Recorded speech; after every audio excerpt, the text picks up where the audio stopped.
With that being said, how many of you were here last week? All right, okay. So those of you who weren't here last week, you might not understand what I'm going to do right now. But that's okay. Hopefully somebody sitting next to you will help to explain what this is.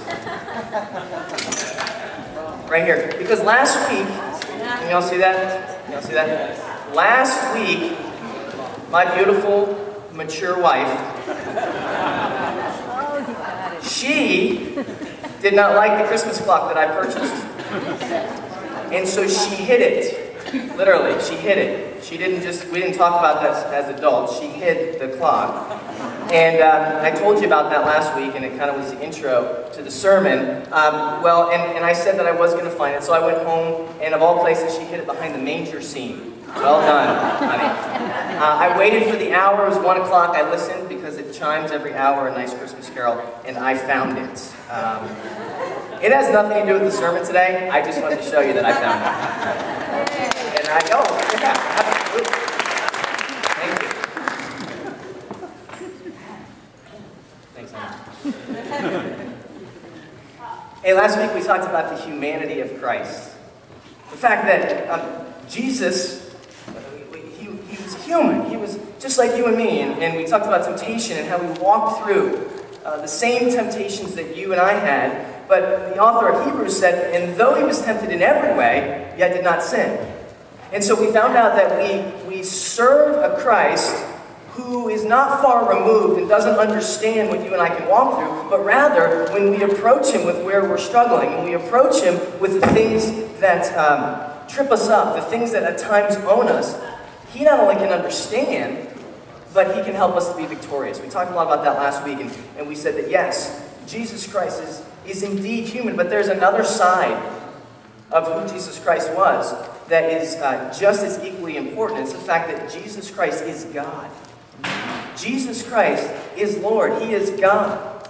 And the scriptures that we're going to take a look at this morning declare that very well. But you see, this idea of two natures, one person, well, it didn't sit well in the crowd that Jesus was introducing himself to. You know, there are crowds that we can find today where this doesn't sit well as well, right? I mean, there are people who have a response to the fact that when you start talking about Jesus being human, okay, I can accept that, I can receive that. But you tell me that Jesus is God, and that he's the second person of the Trinity. First of all, I can't even wrap my mind around that. And second of all, well, that's a little much for me to take on, the fact that you're going to tell me that this person was fully human and fully God. As a matter of fact, for a lot of people in that day, those were fighting words. Fighting words. You guys know what fighting words are? You know, words that you say, and all of a sudden it's like, oh, it's go time. All right, what'd you say? You talking to me? It's kind of like words that you know, somebody says about your mom. Remember when you're growing up? Talking about my mama? No. Or somebody, you know, comes in and starts talking about your team, or you have a Yankee fan coming into Fenway Park and just kind of talking that Yankee stuff. All of a sudden, you were friends, you were watching the game, but sometimes words, well, they lead us right into a brawl, right? Those are fighting words. Well, what we're going to see here in John chapter 8 was Jesus was throwing down some fighting words. I love this picture of Christ because last week we talked about the humanity of Christ and how he struggled through temptations and how he was victorious, but how he was human like you and me. This week, we're going to see a picture of Christ who, you know, yes, he walked through the same temptations you and I did, but he threw it down. Wasn't afraid to draw a line in the sand and say, okay, I know what I'm saying and I know the response it's going to get. Some fighting words. If you have your Bibles, we're going to be in John chapter 8. If you don't have a Bible, we have plenty in the back.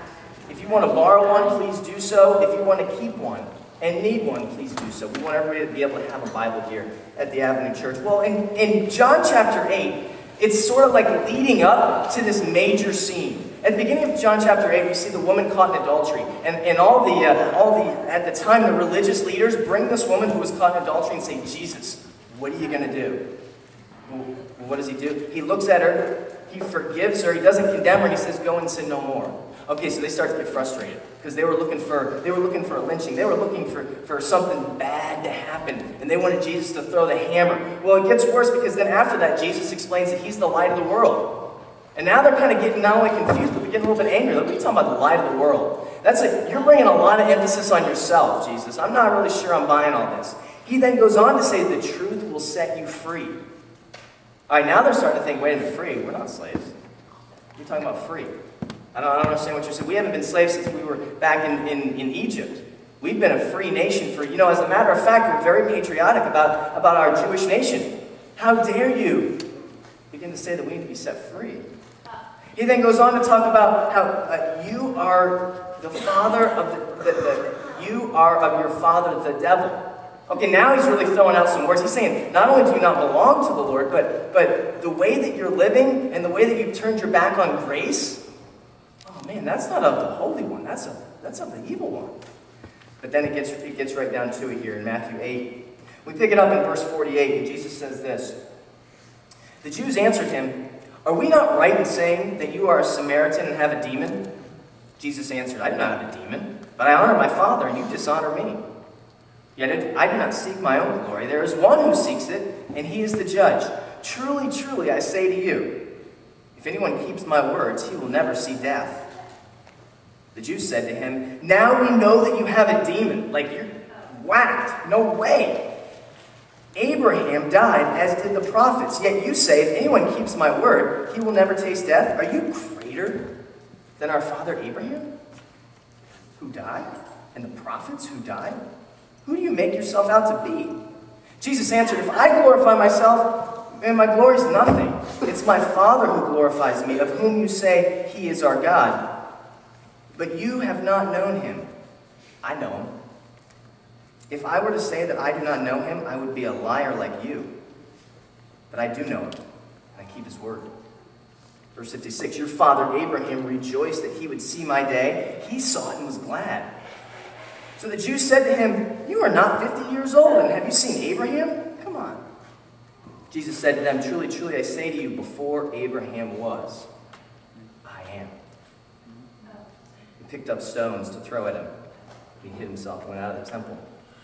A few key teaching points before we look at the so what of the fact that Jesus declares himself to be God. We look at this passage and we see, first of all, that Jesus and the Jewish leaders of that time, they were in some discourse, they were in some disagreement, and it was becoming a little bit, what we might say, unhealthy.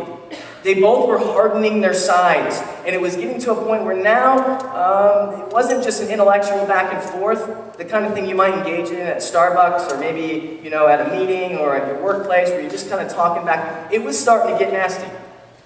Jesus was never afraid of a fight.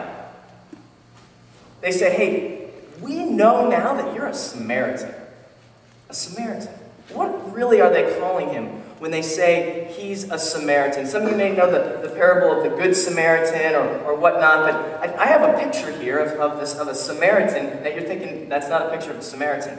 But actually it is. Let me explain. Because a Samaritan was not just, well, technically a Samaritan would be somebody who had like a Jewish mom and a Gentile dad.